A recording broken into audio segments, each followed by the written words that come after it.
keadilan. Peperangan kita bukan melawan darah dan daging. Sudah kasih dalam Tuhan, serangan kuasa gelap apa yang akan bekerja tahun ini dan tahun depan. Yang pertama yaitu menutup masa depan, menutup jodoh. Apa saudara? Menutup apa saudara? Menutup masa depan, menutup jodoh. Nah, selama kira-kira 2 bulan ini, banyak orang konseling sama saya, minta tolong saya untuk pelepasan. Dan bukan hanya perempuan yang susah cari jodoh, termasuk laki-laki.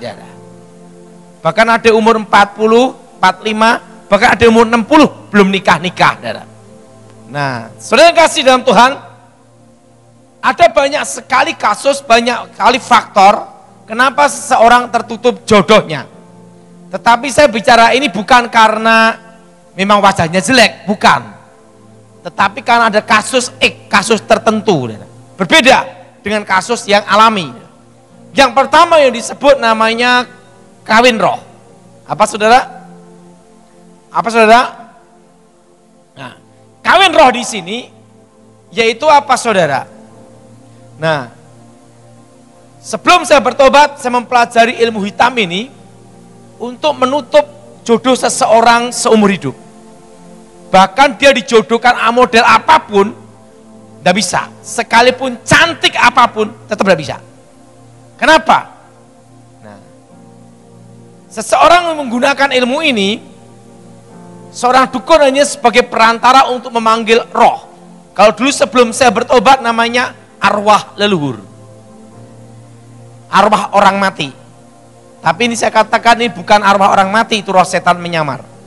Nah, pertama, seseorang harus dilandasi dengan namanya sakit hati.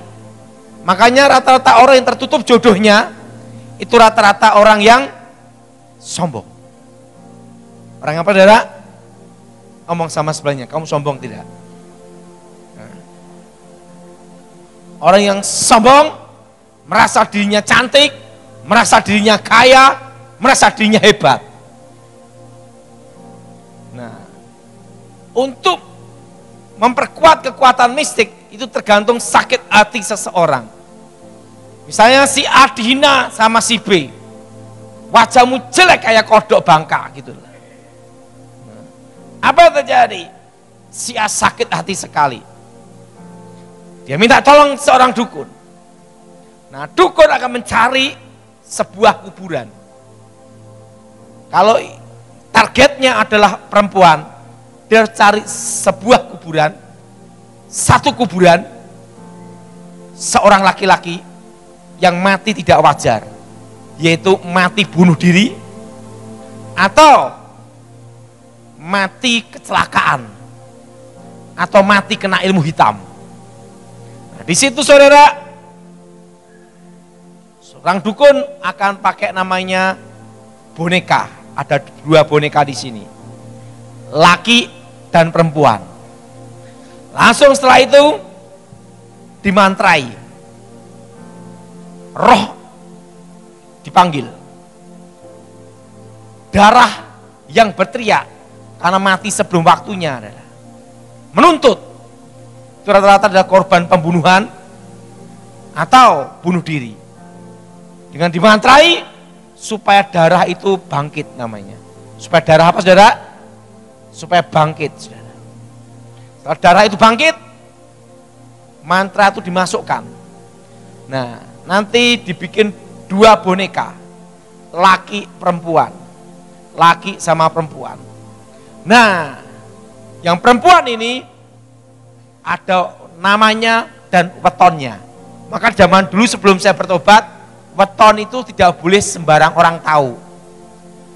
Nah, tapi kalau kita orang Kristen tahu tidak ada masalah. Karena semua hari yang dijadikan Tuhan. Amin. Karena orang kalau tahu wetonnya bisa ngerjain dengan cara itu. Namanya wetonnya. Saat dimantrai, roh itu dipanggil, diadakan acara perkawinan roh. Acara apa saudara?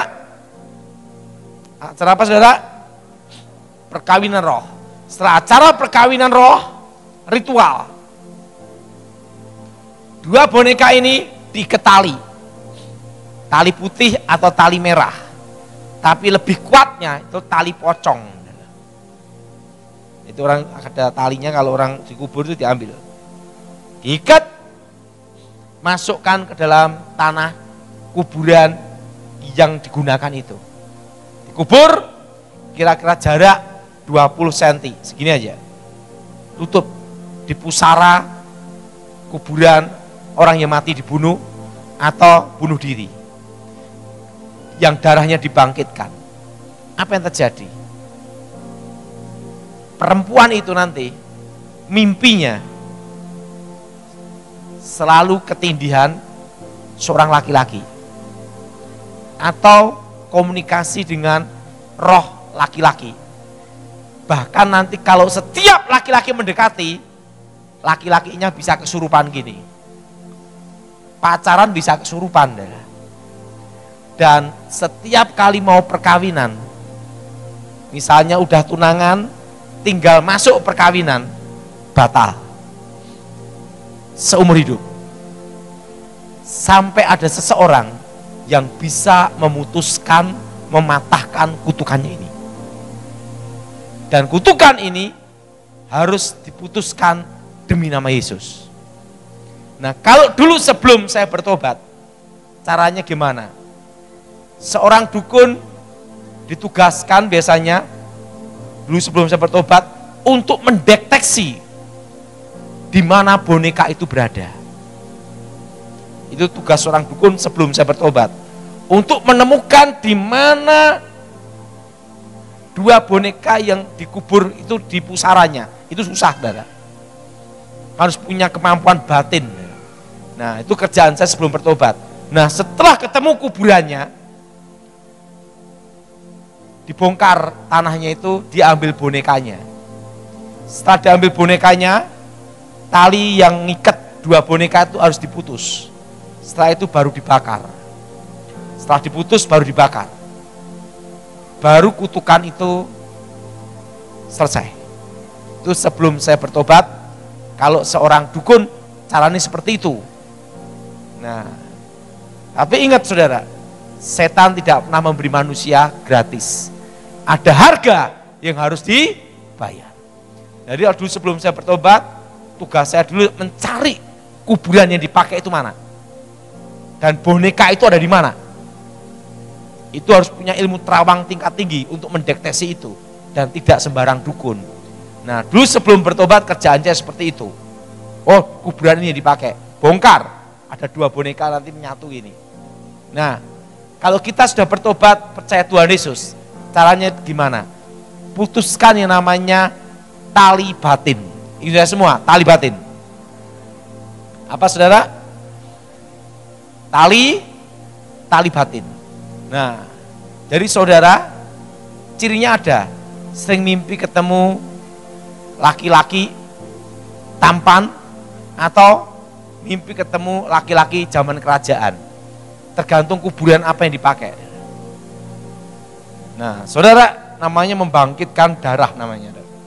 Nah, kasus ini sering banyak kejadian selama saya konseling itu selama 2 bulan ini. Nah, cara memutuskan tali batin ini semua. Darah Yesus. Ini semua, darah Yesus. Hancurkan ikatan batin. Kawin roh. Darah Yesus hancurkan ikatan batin, tali batin, kawin roh. Darah Yesus hancurkan ikatan, tali batin, alam kubur. Segala roh setan, roh jahat keluar dari Yesus. Jadi ingat, ini semua, darah Yesus hancurkan tali batin. Nah, dan ikatan alam kubur dalam nama Yesus. Jadi cirinya ada, perempuan itu, kalau yang kena perempuan sering mimpi ketemu laki-laki. Nah, kalau itu yang dikenakan laki-laki supaya berat jodohnya, dia selalu mimpi ketemu perempuan. Jelas saudara? Nah, itu terus mengejar seumur hidup. Kalau dulu sebelum bertobat, sebagai seorang dukun, mencari bonekanya itu sampai ketemu. Nah, talinya diputus, baru dibakar. Baru selesai urusan. Nah, itu sebelum saya bertobat. Setelah saya bertobat, putuskan tali batin. Apa saudara? Karena kalau gunakan kekuatan dukun sebelum saya bertobat, setan ketemu setan, jadilah reoni. Ada harga yang harus dibayar. Yang pertama, jadi saudara, orang berat jodoh, susah nikah, pertama, bisa karena kutukan, ikatan, kawin roh. Apa saudara? Nah, yang kedua, kutuk karena keturunan. Nah, kutuk keturunan ini yang berhubungan dengan susah jodohnya, cari pasangan, itu ada kasus tertentu. Misalnya gini, kasusnya, ini saya bicara banyak kasus, karena ini selama 2 bulan ini saya menangani kasus ini banyak sekali Pak. Kutukan. Nah, kalau kakek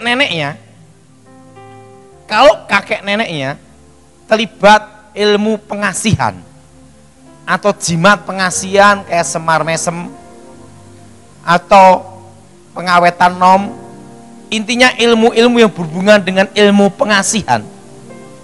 Nah, itu keturunannya, terutama yang perempuan, itu susah untuk mendapat jodoh. Nah, secara alam roh, sebelum saya bertobat, itu seperti kabut gelap, seperti kayak awan gelap. Nah, cirinya ada saudara, hampir satu keluarga susah nikah, hampir satu keluarga susah nikah, dan keluarga itu sering ada namanya itu di rumahnya malam Jumat itu ada bau wangi, breng lewat. Berarti kakek neneknya dulu punya ilmu namanya pengasihan. Kebanyakan itu bau melati, saudara. Bau apa saudara?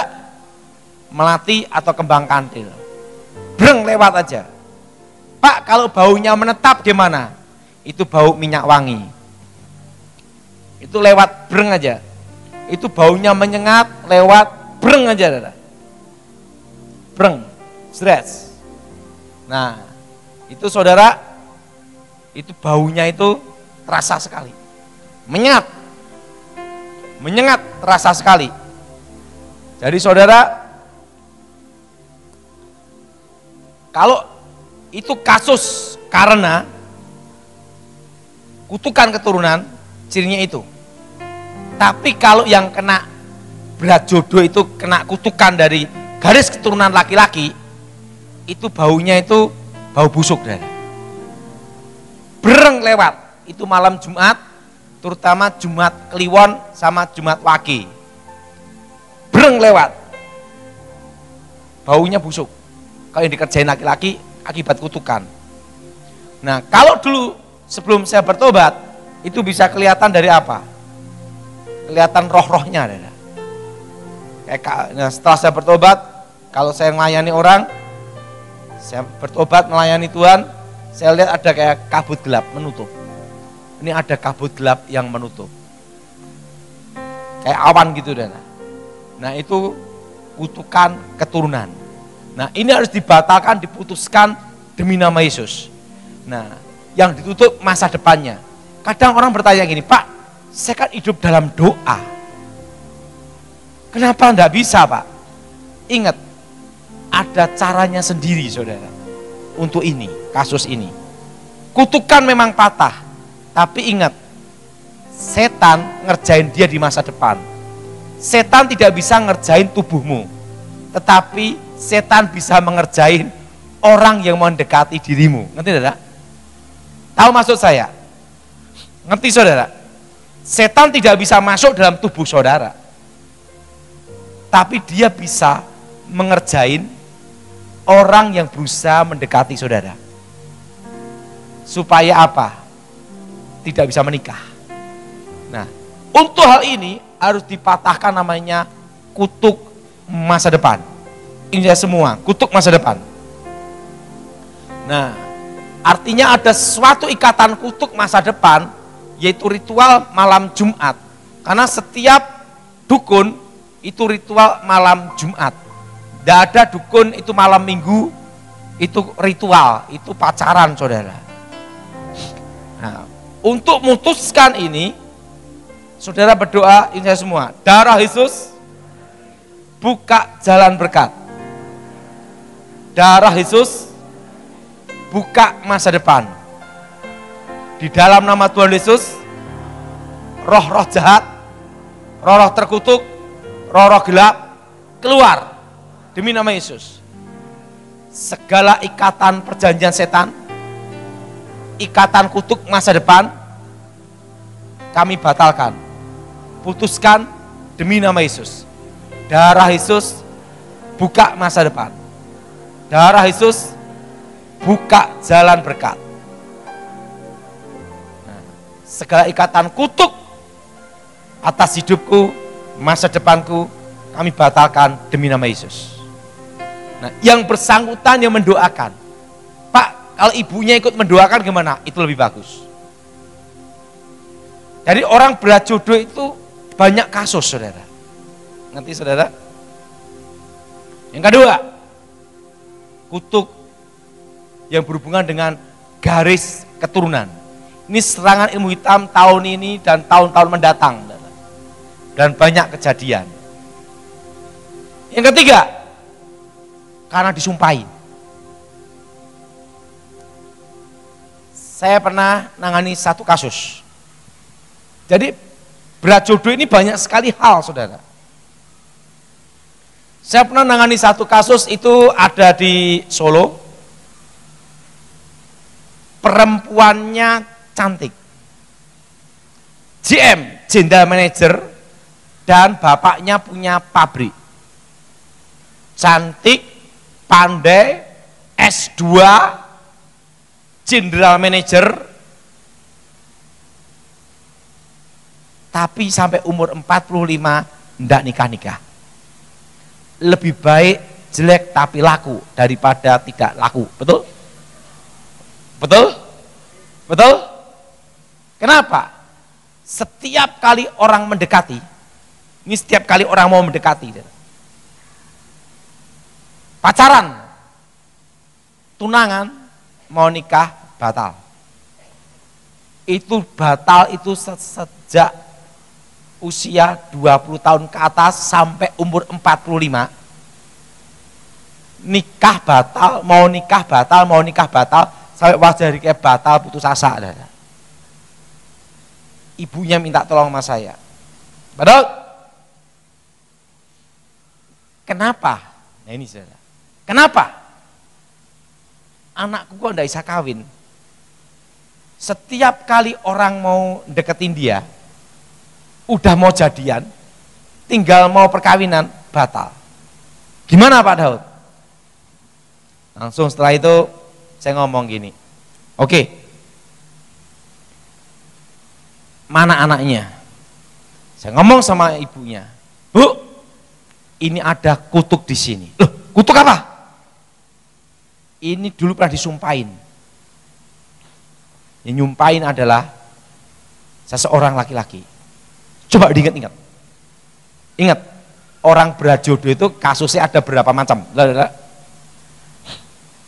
Dan ini saya khotbahkan di sini sebabnya apa? Karena kasusnya banyak.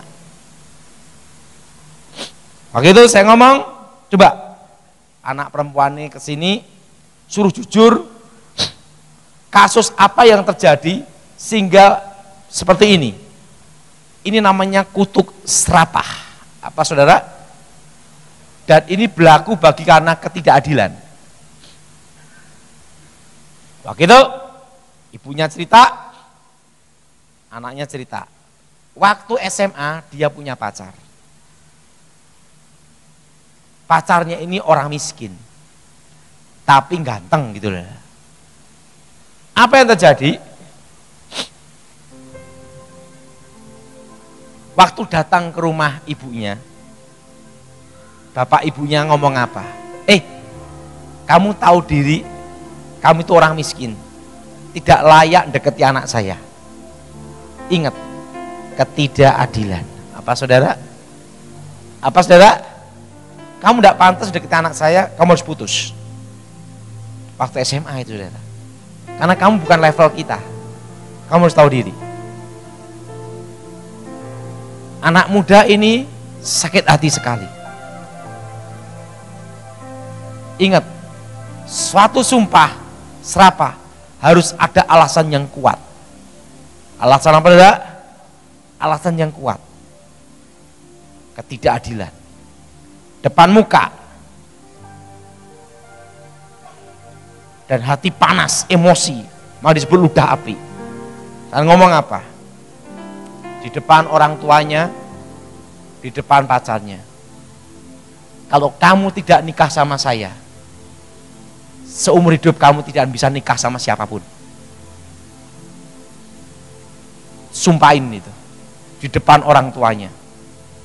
Di depan pacarnya perempuan itu. Setelah itu putus. Itu kejadian waktu SMA. Sejak itu setiap kali dia pacaran mau nikah batal sampai umur 45.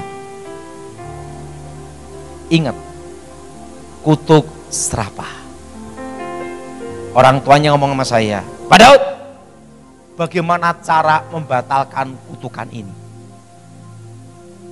Apa gunanya cantik kalau seumur hidup tidak laku? Betul? Betul? Betul? Betul? Lebih baik wajah lumayan tapi laku, betul? Saya ini bersyukur sama Tuhan. Saya pendek, istri tinggi. Nah, sehingga anak saya tinggi, yang perempuan. Kalau saya menikah, istri saya pendek, anak saya kecebong, gitu lah. Memperbaiki keturunan namanya. Nah, saudara, namanya kutuk serapah. Nah, kutuk serapah ini kalau kena seseorang, hari, jam, tanggal, waktu orang itu dikutuk, dia tidak akan lupa seumur hidup. Ingat saudara, kalau kutuk serapah ini kalau kena seseorang, itu cirinya ada. Hari, jam, tanggal, pada waktu dikutuk, dia tidak akan lupa seumur hidup. Kenapa? Karena ditanam di dalam roh. Apa saudara? Kenapa saudara? Karena ditanam apa saudara? Di dalam apa? Roh. Pak, kalau saya pernah dikutuk tapi lupa siapa yang ngutuk, gimana? Berarti belum kena. Kalau kena hari, jam, tanggal, waktu dikutuk, tidak bisa kena. Itu tidak bisa lupa, berarti kena. Tapi kalau sudah lupa, berarti belum kena. Jadi kalau kena itu tidak bisa lupa. Karena ditanam, ditancapkan sampai jiwa dan roh. Jelas? Nah, untuk menangani kasus ini, namanya kutuk serapah, batalkan demi nama Yesus. Namanya kutuk sumpah serapah ludah api. Apa saudara? Orang Jawa namanya itu dadi geni. Atau kutuk serapah. Nah, intinya semua, di dalam nama Tuhan Yesus, segala kutuk sumpah serapah, kutuk ludah api, kutuk orang-orang kuat yang diucapkan dalam hidupku, kami hancurkan, kami putuskan demi nama Yesus. Darah Yesus hancurkan segala kutuk sumpah serapah, kutuk ludah api, kutuk orang-orang kuat. Kami batalkan, putuskan demi nama Yesus. Nah, kalau saudara ada minyak urapan dari gereja, olesi minyak demi nama Yesus. Maka sebagai tanda minyak dioleskan ke dalam diri saudara, yaitu dioleskan di ini dahi, itu adalah tanda milik Tuhan. Apa saudara? Tanda apa? Tanda milik Tuhan. Jadi saudara, kalau kena kutuk sumpah serapah itu ada cirinya. Hari, jam, tanggal, tempat, waktu dikutuk. Tidak bisa lupa seumur hidup. Jelas? Jelas? Jelas? Jelas? Namanya kutuk sumpah apa, saudara? Serapah. Paham? Nah, kalau dukun menutup masa depan seseorang, itu hampir sama dengan kutuk sumpah serapah. Namanya kutuk sumpah serapah dukun. Kami batalkan, hancurkan, putuskan demi nama Yesus. Itu. Nomor 1, serangan ilmu hitam tahun ini dan tahun depan adalah berat jodoh. Dan kasus ini banyak terjadi. Betul? Betul? Ada suatu hal, kutuk ikatan perjanjian setan, saya masih ingat, saudara. Saya pernah melayani satu tempat, hampir semua janda, saudara. Dan janda muda semua. Kenapa? Siapapun yang menikah dengan keturunan mereka, anak-anaknya itu, anak cucunya, yang garis pokoknya laki-laki, mati duluan. Jadi yang misalnya anaknya perempuan, menantunya berarti laki mati.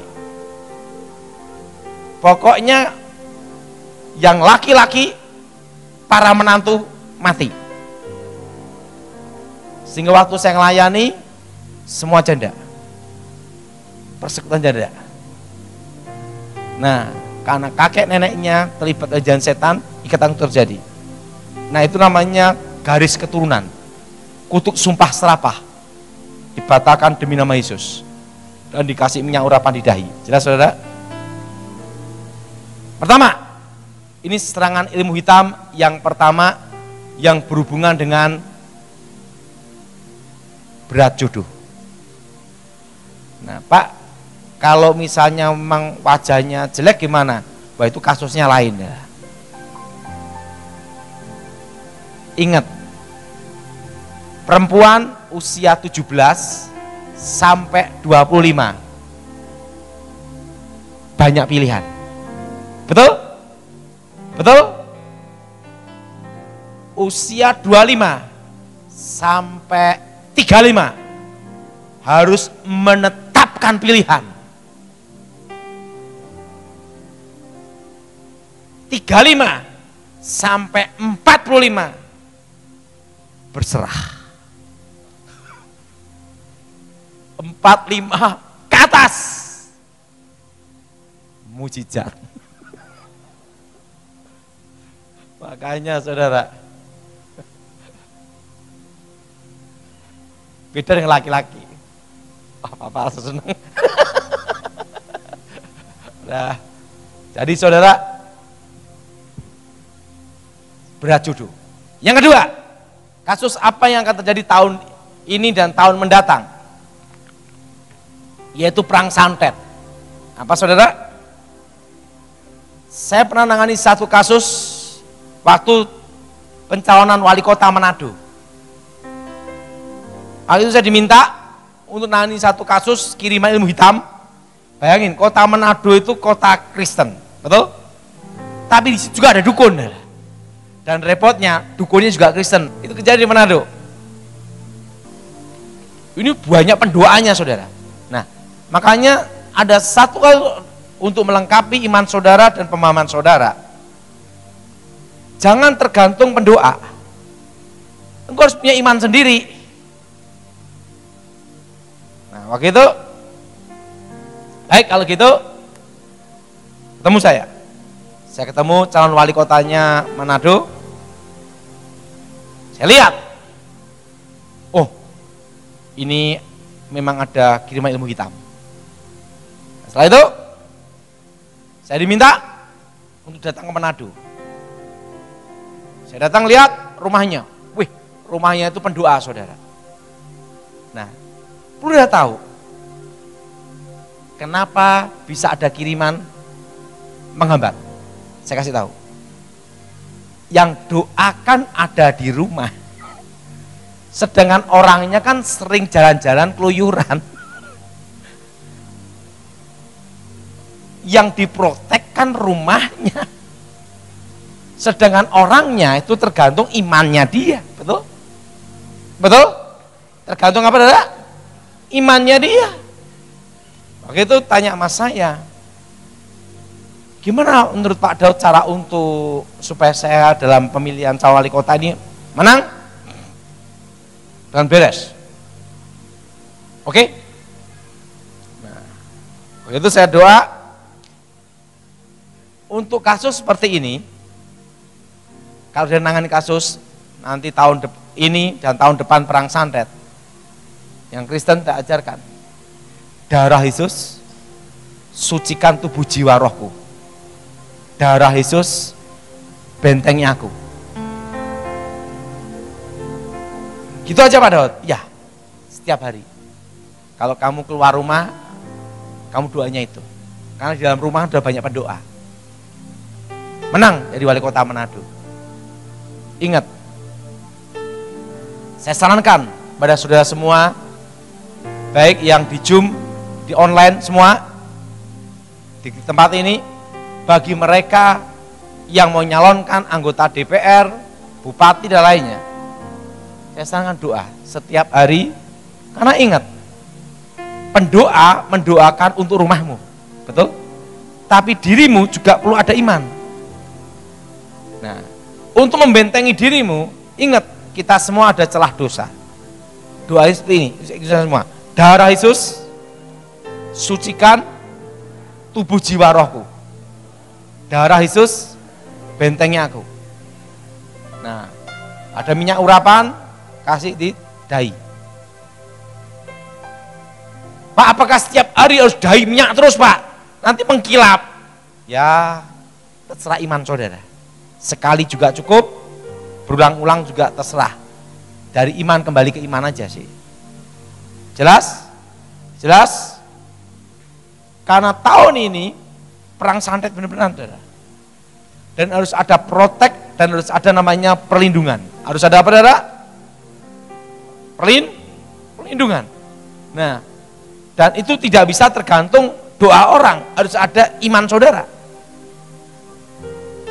Nah, darah Yesus sucikan tubuh jiwa rohku, darah Yesus bentengi aku. Nah, Pak, bagaimana kalau mau nolong orang, dia kena santet? Atau, kan kita sering yang minta tolong ke kita bukan hanya orang Kristen loh saudara. Orang Hindu pun juga pernah minta tolong sama saya.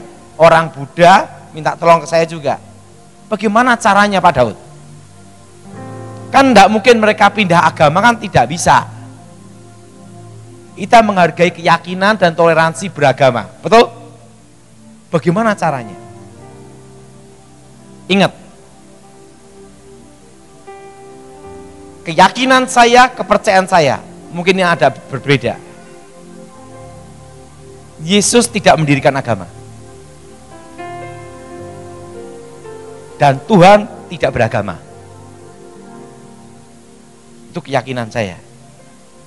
Orang ngaku agama apapun terserah. Penting keyakinanmu, imanmu. Nah, itu prinsip saya. Karena Tuhan tidak beragama. Nah, waktu itu gimana kalau muslim? Saya pernah nangani kasus calon gubernur muslim, calon wakil gubernur dan calon gubernur muslim. Saya doakannya apa? Ibu berjilbab, ini adalah calon gubernur dan calon wakil gubernur. Wakil gubernurnya perempuan. Saya ngomong, ibu kan muslim, ibu doa menurut agama ibu. Nah, tapi ibu boleh berdoa menyebut Nabi Yesus. Kalau ibu menyebut Nabi Yesus, kan tidak bertentangan dengan agama ibu. Betul enggak, Bu? Iya. Karena di kitab kami, Isa Al-Masih adalah Nabi juga. Ini saya beritahu caranya. Ibu doa, ngomong demikian. Doanya gimana Pak Daud? Ibu Muslim ada ayat kursi, silahkan ayat kursi. Nah setelah itu ibu berdoa, Nabi Yesus selamatkan hidupku di bumi dan di akhirat. Nah kalau mau lengkap lagi ada lagi, selamatkan hidupku dari alam gaib. Sekalian lengkapkan. Nabi Yesus, kita mau menolong atau membantu orang, saudara sepupu kita Muslim, kalau kena santet, nyebut Nabi tidak ada masalah. Nabi Yesus selamatkan hidupku di bumi dan di akhirat. Nabi Yesus lindungi aku. Gitu aja Pak Daud? Ya. Ibu keberatan enggak? Enggak. Silakan. Selamat. Ini khusus kalau saudara melayani orang yang bukan Kristen. Jelas saudara? Jelas? Ada juga saya melayani orang. Ini agak aneh tapi saudara.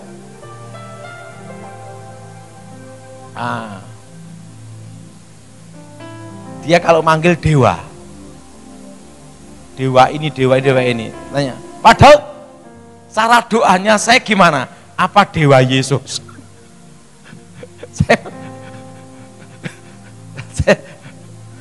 Kan ada dewa ini, dewa ini, dewa ini, dewa ini. Kan yang saya melayani itu ada yang Buddha, Hindu, macam-macam agama. Oke. Ibu ingin selamat lolos dari ilmu hitam? Iya. Menyebut Yesus saja ibu. Nyebutnya gimana? Gusti Yesus. Gusti itu kan namanya Tuan. Tuan. Gusti Yesus, selamatkan aku di bumi ini dan di surga. Bebaskan aku dari yang jahat. Ibu boleh nyebut Nabi Yesus atau Gusti Yesus, terserah ibu. Ingat saudara, saya percaya dan sangat percaya nama Yesus berkuasa. Amin. Saya pernah melayani satu tempat ada di notaris. Ini pengalaman hidup saya yang tidak bisa saya lupakan. Dan repotnya yang bikin masalah adalah orang Kristen, rentenirnya. Suami istri utang piutang sama rentenir. Rentenirnya Kristen. Dan ngomongnya haleluya. Tapi rentenir lintah darat. Nah itu hukumnya gimana yang tahu Pak Petrus itu. Apa yang terjadi? Ibu Muslim ini di notaris, saking syok, saking kagetnya, saking syok, saking kagetnya, rumahnya mau disita. Misalnya rumahnya harganya 1,5 miliar, hanya dihargai 700 juta. Rentenir Kristen ini dan suaminya udah tanda tangan. Saking kagetnya, ibu Muslim ini yang berjilbab adalah syok, kaget, serangan jantung. Saya ada di situ, di notaris. Saya bingung saudara. Kenapa bingung? Kalau saya doa, nanti dikira kristenisasi. Saya diam dulu. Saya diam. Saya nunggu gimana lah enaknya itu. Notarisnya ngomong gini, Pak Daud, ibu ini kalau mati di sini, kita ndak bisa transaksi. Loh kenapa? Di polis lain semua. Lebih baik Pak Daud doakan aja. Udah biru ini lah. Langsung segera mau dikirim pesan ambulan. Waktu ibu ini sudah biru, tak pegang tangannya ini, saya doa gini, ibu doa Isa Al-Masih, ibu percaya Nabi Isa Al-Masih, percaya. Ingat, siapapun yang berseru di dalam nama Tuhan diselamatkan. apapun agamanya.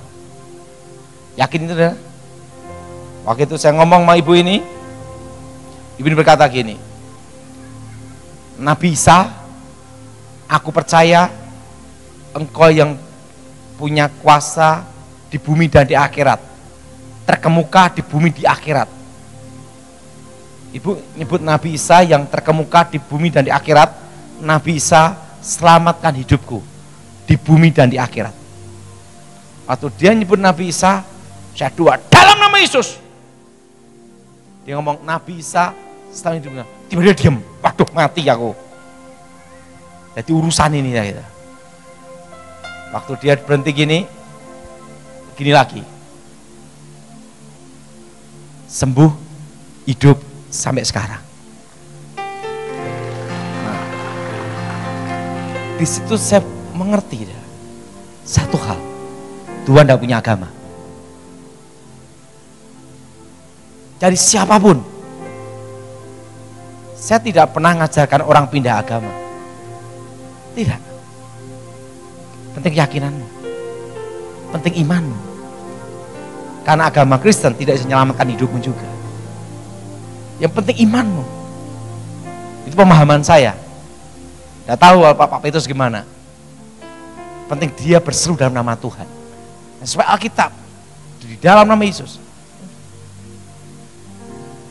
Itu saya mengerti. Untuk memberitakan kabar baik,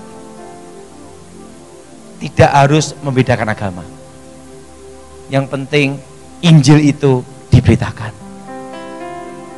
Dan siapapun yang berseru dalam nama Tuhan diselamatkan. Amin. Amin. Kenapa saya khotbahkan hari ini seperti ini? Karena tahun depan gereja ini nanti pasti akan banyak melayani orang yang bukan Kristen. Tidak mungkin langsung ngomong harus baptis dulu, tidak mungkin. Keburu mati, betul? Betul? Saya kena kutuk alam kubur. Saya percaya, sekalipun orang menyebutnya Nabi, Tuhan, Gusti, asal dia percaya, sekalipun itu menyebutnya Nabi Yesus pun, tapi dia percaya yang menyelamatkan nama Yesus, kuasa Tuhan bekerja. Amin. Amin.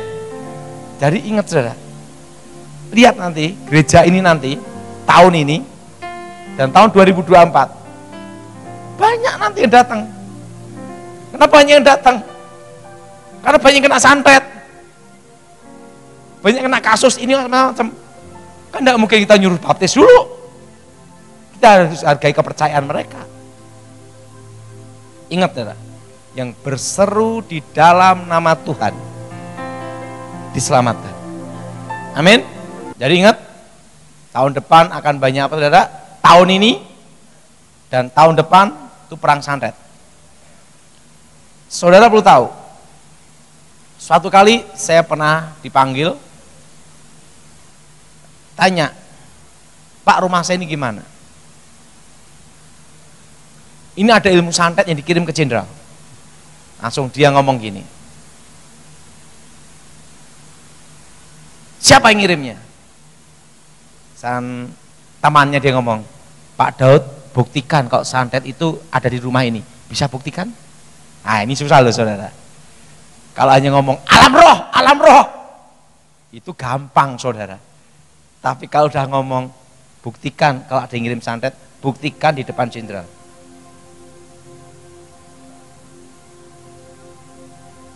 Baik, minta bukti? Baik, saya buktikan. Saya doa dalam nama Yesus, Tuhan tunjukkan kemuliaan-Mu. Saya ikat dulu semua kekuatan santet itu. Itu ada caranya. Doanya, demi nama Yesus, segala ikatan kuasa santet, kuasa-kuasa gelap kami ikat demi nama Yesus. Tapi harus dengan iman yang levelnya sudah tinggi. Kalau hanya iman-imanan sepele susah. Harus dengan iman yang percaya benar-benar. Yakin. Di dalam nama Yesus, segala kekuatan gaib di tempat ini, kekuatan santet kami ikat. Saya tanya sama jenderal itu, jenderal, ini kan ada ikan koi di sini. Ya, pilih yang mana? Ikannya hidup ini ada di depannya jenderal. Temannya jenderal ngomong gini, silahkan Pak Daud, kena ikan yang mana? Ya udah, tak kasihkan aja ke ikan yang paling bagus kan gitu.